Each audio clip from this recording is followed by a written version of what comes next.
¿Qué tal, ingenieros? Esta presentación que vamos a ver, que es bastante corta, es para cerrar los fundamentos acústicos y ópticos para que realicen su primer test automatizado.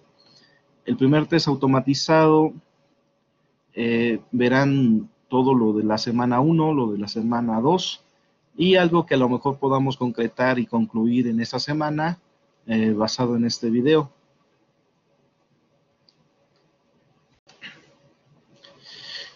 Bueno, si ustedes ubicaron en estas 2 primeras semanas, vimos de manera general 3 cosas. Propiedades ópticas que se pueden aplicar a cualquier tipo de onda, en este caso a la acústica y a la óptica, aunque sabemos que también se pueden aplicar a las ondas electromagnéticas. Se le llamaron así propiedades ópticas no porque solo apliquen a la luz, sino porque la primera vez que se investigaron, aplicaron a la luz y después se dieron cuenta que a cualquier tipo de onda funciona esa teoría. Además del manejo de las propiedades ópticas en las ondas, también estudiaron sobre la boca, sobre el oído y sobre el ojo. Más de alguna vez se han de haber pensado, ¿y por qué estudio la fisiología de la boca, del ojo, del oído? ¿Eso qué tiene que ver con un ingeniero? Y si nosotros somos realistas, el ingeniero prácticamente lo único que hace es ver la naturaleza y de la naturaleza copiar y utilizarlo a conveniencia para hacerse la vida más fácil. Por ejemplo, ¿qué es el oído? El oído no es más que un receptor de ondas acústicas. Ubiquemos todos nuestros sentidos. Tenemos 5 sentidos y esos 5 sentidos percibimos el exterior de 5 maneras diferentes.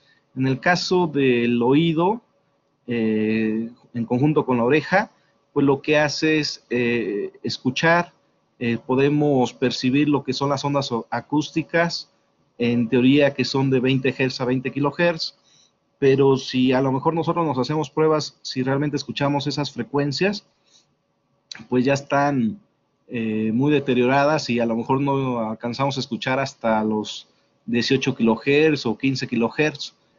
No lo sé, la verdad es que aquí en la Ciudad de México se nos deteriora mucho escuchar las frecuencias agudas, que son las más altas, y con tanto sonido, con tanto volumen, con tanto exceso de sonido, se nos deterioran nuestros sensores acústicos. Pero en teoría, alguien que es joven y tiene sus sentidos al 100, pues escucha de 20 Hz a 20 kHz.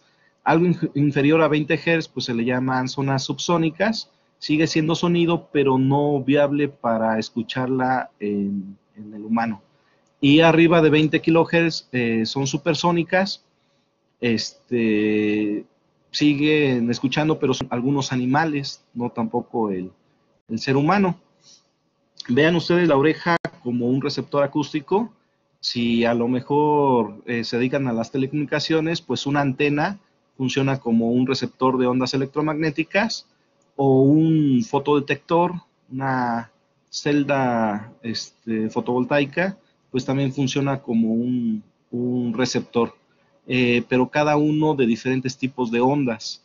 Si somos estrictos, quien recibe ondas acústicas en un sistema musical o algo así, pues sería el micrófono. El micrófono lo único que hace es recibir las ondas acústicas. Las ondas acústicas son vibraciones mecánicas en el aire que hacen que se mueva.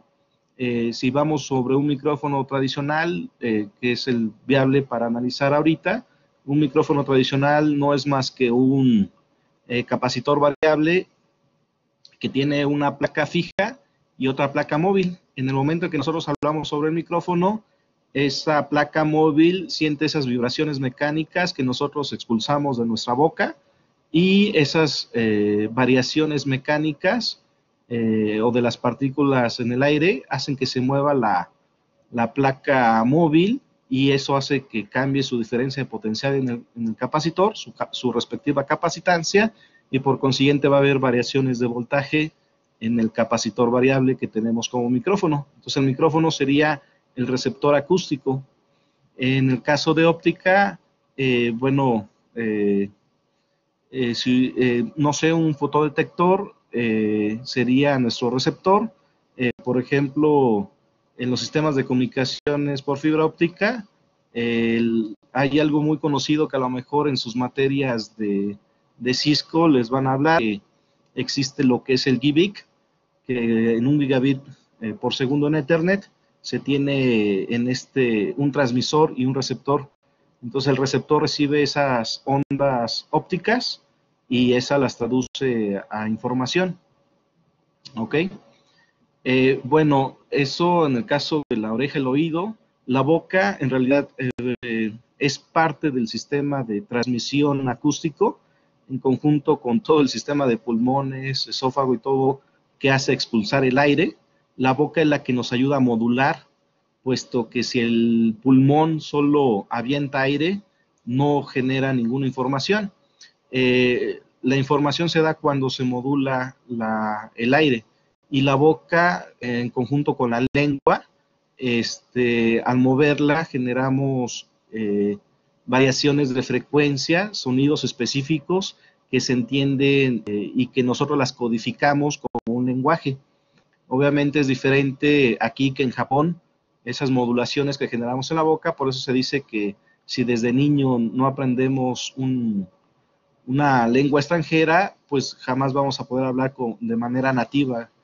Por ejemplo, el japonés, por más que lo intentemos, vamos a hablar de manera decente, pero no como un nativo, puesto que nuestra boca ya se formó, nuestra lengua ya se formó con ciertos movimientos y modulaciones a los cuales fueron enseñadas. En el caso del ojo, pues es el receptor de ondas ópticas. Permítame regresar a la parte acústica. Yo mencioné que el oído recibe de 20 Hz a 20 kHz, pero es importante indicar que la voz humana está estandarizada de 300 a 3400 Hz y lo redondean de manera estandarizada en 4 kHz. Pero ahí vale la pena remarcar que no es precisamente las frecuencias que genera el ser humano. En el oído, yo me manejé que el oído recibe de 20 Hz a 20 kHz, pero que depende mucho de las circunstancias de cada persona y que por lo general ya en la realidad y en esta ciudad, pues es menos. Pero en el caso de la boca, el decir de 300 a 3400 Hz, 4 kHz redondeado, es mero estándar, porque la primera transmisión de la voz se hizo en líneas telefónicas, y en las líneas telefónicas, por pasarlo en una línea de cobre, el tono y el timbre aceptable fue de esa cantidad. Pero eso no implica que no podamos generar sonidos superiores o hasta palabras que no sean superiores a esa frecuencia. En sí, las mujeres pues generan frecuencias mucho más altas. O sea, no importa seamos hombres o mujeres, podemos generar frecuencias más altas que los 4 kHz, 6, 7 kHz, pero de manera estandarizada se dice que la voz tiene 4 kHz. Pero sí quiero remarcar que es un mero estándar, puesto que cada persona tiene un tono y un timbre diferente. Es como decir un cantante, pues es tenor, es soprano, mezzosoprano. Entonces ese tipo de diferencias pues ya son natas de cada quien, y por eso, no sé, la historia de Farinelli, de que de niño pues tenía frecuencias muy altas y que lo castraron para que no pudiera cambiar su voz a grave, y que de grande fuera alguien que cantara ópera en frecuencias muy, muy altas. Entonces lo castraron para que no se formaran, no se limitara a las frecuencias a las cuales estaba y tenía de niño. ¿Ok? Entonces eso ya es muy particular. Ok, eso nada más para retomar la parte de la voz. Y como les mencionaba, en el ojo, la parte óptica, pues es un receptor de ondas ópticas. No son tampoco las únicas frecuencias visibles. Igual también está el infrarrojo y el ultravioleta, los cuales están ya sea por debajo o superior a las frecuencias que como ser humano podemos percibir. Por ejemplo, los sistemas de comunicaciones por fibra óptica se utiliza el infrarrojo. No son frecuencias visibles, pero sigue siendo luz, ¿ok? O por ejemplo, lo que conocemos como el Blu-ray en los dispositivos ópticos, aunque se escribe blue de manera incorrecta porque era inapropiado ponerle blue, o sea, nada más se tiene que escribir blue por problemas de patente, eh, pues es otro rango de luz, ese es diferente al infrarrojo, sí es, entre comillas, visible, pero está en lo que es el ultravioleta, que también nosotros recibimos del sol, que no lo percibimos, y que por eso nos dicen que sí nos debemos de poner nuestro protector de luz solar, aunque esté nublado, porque creemos que a que no nos pegue el sol, la luz visible no nos va a afectar, pero están los rayos ultravioleta que sí traspasan ciertas nubes y que sí nos afectan en la piel. ¿Ok? Entonces, quiero llegar a una conclusión antes de que realicen su test automatizado número 1, que todo lo que aprendieron en esas semanas tiene una aplicación en la ingeniería, que el ingeniero utiliza la física, las propiedades de la naturaleza, no es más que un fisgón, un chismoso de la naturaleza, la comprende y dice, pues vamos a aprovecharnos de este conocimiento para algo que nos beneficie, haga la vida más fácil. Usar el ingenio, esa es la característica de un ingeniero. Su carrera es ingeniería en telecomunicaciones y electrónica, pero hay un rubro de acústica, hay un rubro de dispositivos ópticos para video y todo esto se aplica en las telecomunicaciones. Por ejemplo, en acústica, una de las aplicaciones es la ingeniería en acústica. Quiero hacer énfasis que eso ya es una carrera totalmente diferente. Ustedes no van a ser propiamente ingenieros en acústica, pero sí van a tener lo que son las bases con esta materia. ¿Para qué sirve ser ingeniero en acústica? Puede servir para muchas cosas. Una de ellas es diseñar recintos acústicos. Es decir, desconozco si todos los campus de ustedes son iguales. Quiero suponer que sí, pero si se fijan en el techo hay como trapecios, no es nada plano. Eso ayuda a que se difracte la señal, la onda acústica, y no se les genere reverberancias, o peor aún, ecos, aunque por lo regular en un salón tan pequeño no se dan ecos, se dan comúnmente reverberancias. A veces la reverberancia es buena, esto lo vamos a ver más adelante, lo que es el eco, la reverberancia, pero en un cine, por ejemplo, también las paredes están como con una alfombrita que hace que se absorba las ondas acústicas, y eso permite que no genere reflexiones, reverberancias y ecos, y haya una mejor acústica. El que el techo no sea totalmente plano, y si lo es, pues por eso es que también las sillas o los asientos de los cines o del teatro, al estar inclinado, también para una buena visión sirve para que no se genere un efecto de paralelaje entre el techo y el piso, que sería la peor circunstancia acústica. Ok, eso sirve en los diseños de recintos acústicos. Por ejemplo, hay muchos de ustedes que estoy seguro que les gusta la música, que les gusta tocar, y que en el garage de su casa pues quieren tener una mejor acústica. Existen materiales absorbentes que permiten que no se escape el sonido hacia el exterior, pero también que no se reciba sonido del exterior, y que no se genere tanta reverberancia y que sea más pura, más fidedigna la música que están generando. Ahora, muchas veces creemos que el recinto acústico solamente tiene que ver con música, y que solo el ingeniero en acústica tiene que ver con recintos acústicos para conciertos, pero también aplica en oficinas, en salas de juntas, porque lo que queremos es que exista una buena acústica, no de música, sino de que la junta se dé con la acústica correcta. Por ejemplo, dónde colocar lo que son las bocinas, qué tipo de bocinas son las correctas, el line array, que vamos a platicar un poquito más adelante, ya en el auditorio de su escuela. Traten de observar todo su entorno y todo tiene una acústica. El mejor recinto acústico en teoría debiera de ser a la intemperie. Lamentablemente a la intemperie también hay muchos factores que dependemos, como la lluvia, el aire, el ruido ambiental, pero eso sería excelente.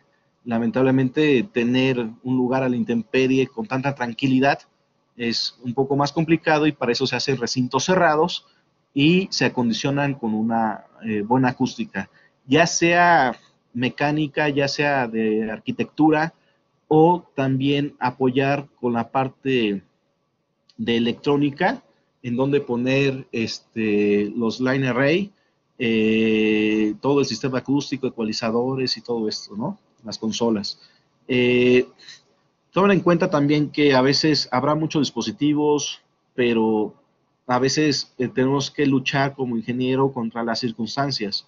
Si ustedes han pensado en, no sé, en el Palacio de los Deportes, que comúnmente le llaman de los rebotes, pues es un recinto acústico pésimamente acondicionado, pero porque no se diseñó para escuchar música, pero se hacen conciertos. Entonces se trata de hacer lo que se puede con arreglos electrónicos y aún así no es viable, pero bueno, al final de cuentas lo que importa tomar en cuenta es quién es el cliente, quién es el que va a escuchar la música, si se siente satisfecho con eso, si van a seguir pagando por eso. Y el Palacio de los Deportes, al ser, no sé, para ver el partido de la NBA, que sería excelente, si también llegan ahí a escuchar música, pues no es la mejor opción, pero eso es lo que el cliente quiere y nosotros podemos hacer algo bastante decente con el dinero que nos pueda proveer y con las circunstancias del recinto que nos pueda proveer. Ok, entonces esas serían las aplicaciones, ya sea diseño de recintos acústicos o los dispositivos acústicos que uno pueda tener. Tomen en cuenta que también existen dispositivos acústicos como el sonar, como el SODAR, que generan frecuencias, ondas acústicas para la detección de objetos, ubicar la forma del objeto.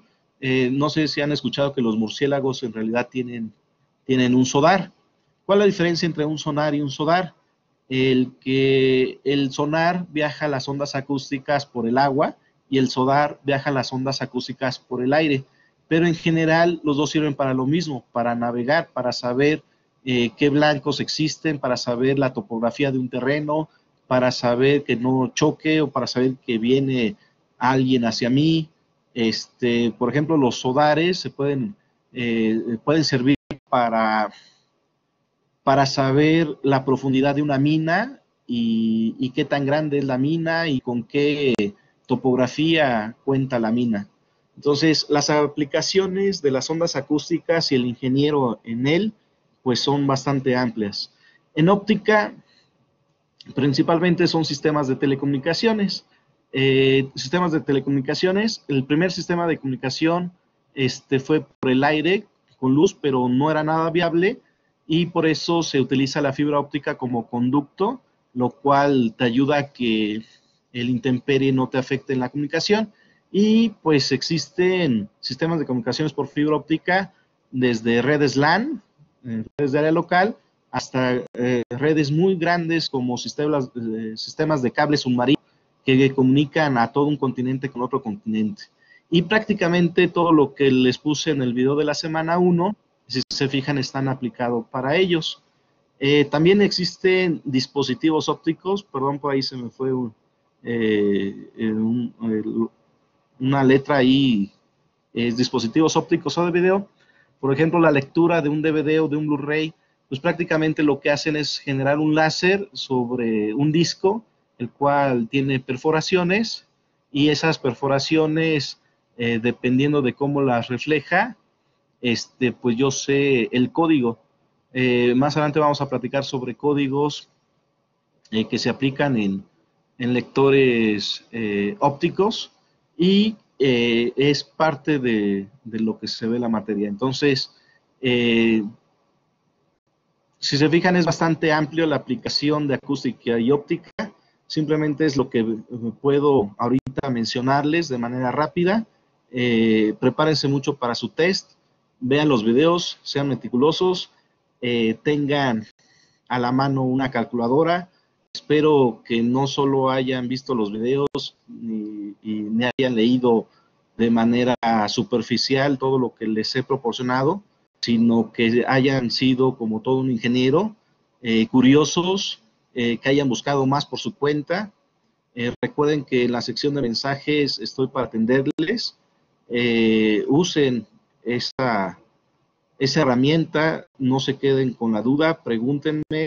Yo sé que un sistema en línea provoca el tabú o provoca el creer, el paradigma de que, bueno, no tengo profesor, ¿a quién le pregunto? Y no estoy diciendo que no le pueden preguntar a cualquier persona, estoy diciendo que yo estoy para apoyarles, yo estoy para que me pregunten vía mensaje, pueden grabar un audio y preguntarme así si es que gustan, o escribir por el mensaje, o sea, trate de generar una comunicación conmigo para que yo les pueda resolver las dudas que amerita.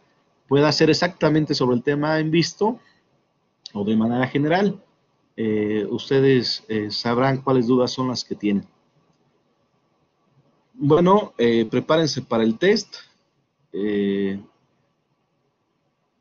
Estudien, reflexionen, sean curiosos. No es que les pregunte cosas o sí puede ser que les pregunte cosas específicas, pero lo principal o lo primordial es que ustedes reflexionen y generen su propio conocimiento.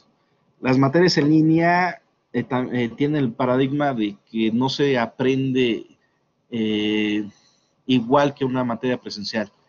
Y en realidad es cierto, pero se puede aprender mucho más, pero eso significa que ustedes deben de ser los responsables de su propio conocimiento. En la vida laboral se pide ya cada vez más el e-learning, que es educación en línea, y si nosotros somos ingenieros y usamos o siempre presumimos que de la tecnología, pues usémosla también en la educación. No nos pongamos, digamos que una pared contra este tipo de educación, sino generemos las habilidades que cuesta mucho trabajo. Yo recuerdo cuando tomé mi primer curso en línea, costó mucho, mucho trabajo, pero cuando ya empiezas a agarrar ese tipo de habilidades, se da uno cuenta que tiene grandes beneficios y que es el futuro y que no podemos detener el futuro. Bueno, gracias ingenieros, hasta luego.